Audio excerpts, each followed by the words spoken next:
نبی صلی اللہ علیہ وآلہ وسلم، لوگ تم سے پہاڑوں کے بارے میں دریافت کرتے ہیں، کہہ دو کہ میرا رب ان کو راکھ بنا کر بکھیر دے گا، پھر زمین کو ہموار میدان کر چھوڑے گا جس میں تم کوئی نشیب و فراز نہ دیکھو گے۔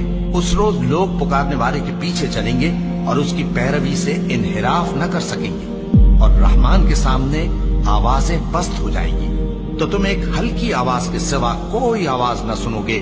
اس روز کسی کی سفارش کچھ فائدہ نہ دے گی مگر اس شخص کی جسے رحمان اجازت دے اور اس کی بات کو پسند فرمائے۔ جو کچھ ان کے آگے ہے اور جو کچھ ان کے پیچھے ہے وہ اس کو جانتا ہے، اور وہ اپنے علم سے اللہ کے علم کا احاطہ نہیں کر سکتے۔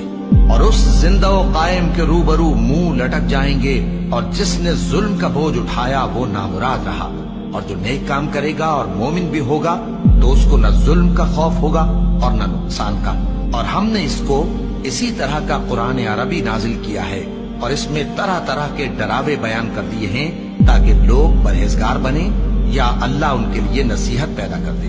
تو اللہ جو سچا بادشاہ ہے، عالی قدر ہے، اور قرآن کی وحی جو تمہاری طرف بھیجی جاتی ہے اس کے پورا ہونے سے پہلے قرآن کے پڑھنے میں جلدی نہ کیا کرو، اور دعا کرو کہ میرے پروردگار مجھے اور زیادہ علم دے۔ اور ہم نے پہلے آدم سے عہد لیا تھا مگر وہ اسے بھول گئے، اور ہم نے ان میں ارادے کی پختگی نہ پائی۔ اور جب ہم نے فرشتوں سے کہا کہ آدم کے آگے سجدہ کرو تو سب سجدے میں گر پڑے مگر ابلیس نے انکار کیا۔ اس پر ہم نے فرمایا کہ آدم، یہ تمہارا اور تمہاری بیوی کا دشمن ہے، تو یہ کہیں تم دونوں کو بہشت سے نہ نکلوا دے، پھر تم تکلیف میں پڑ جاؤ، جہاں تم کو یہ آسائش ہے کہ نہ بھوکے رہو نہ ننگے، اور یہ کہ نہ پیاسے رہو اور نہ دھوپ کھاؤ۔ پھر شیطان نے ان کے دل میں وسوسہ ڈالا اور کہا کہ آدم، بھلا میں تم کو ایسا درخت بتاؤں جو ہمیشہ کی زندگی کا باعث ہو اور ایسی بادشاہت کہ کبھی زائل نہ ہو؟ سو دونوں نے اس درخت کا پھل کھا لیا تو ان پر ان کی شرمگاہیں ظاہر ہو گئیں، اور وہ اپنے اوپر بہشت کے پتے چپکانے لگے۔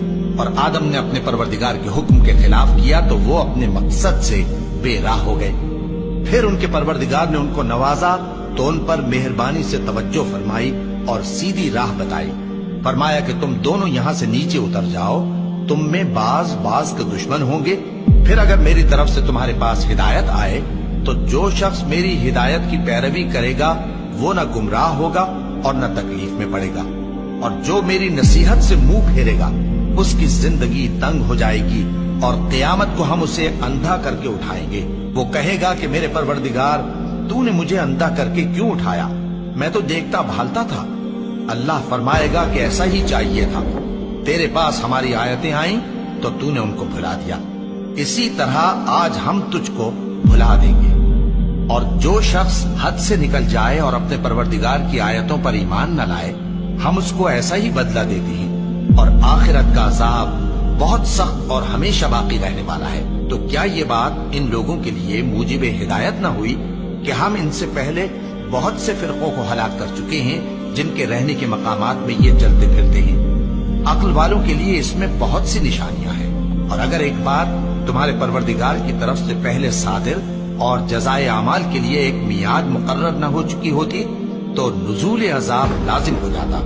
بس جو کچھ یہ بکواس کرتے ہیں اس پر صبر کرو، اور سورج کے نکلنے سے پہلے اور اس کے غروب ہونے سے پہلے اپنے پروردگار کی تسبیح و تحمید کیا کرو، اور رات کی کچھ گھڑیوں میں بھی اس کی تسبیح کیا کرو، اور دن کے مختلف اوقات یعنی دوپہر کے وقت بھی، تاکہ تم خوش ہو جاؤ۔ اور کئی طرح کے لوگوں کو جو ہم نے دنیا کی زندگی میں آرائش کی چیزوں سے نوازا ہے تاکہ ان کی آزمائش کریں، ان پر نگاہ نہ کرنا، اور تمہارے پروردگار کی عطا فرمائی ہوئی روزی بہت بہتر اور باقی رہنے والی ہے۔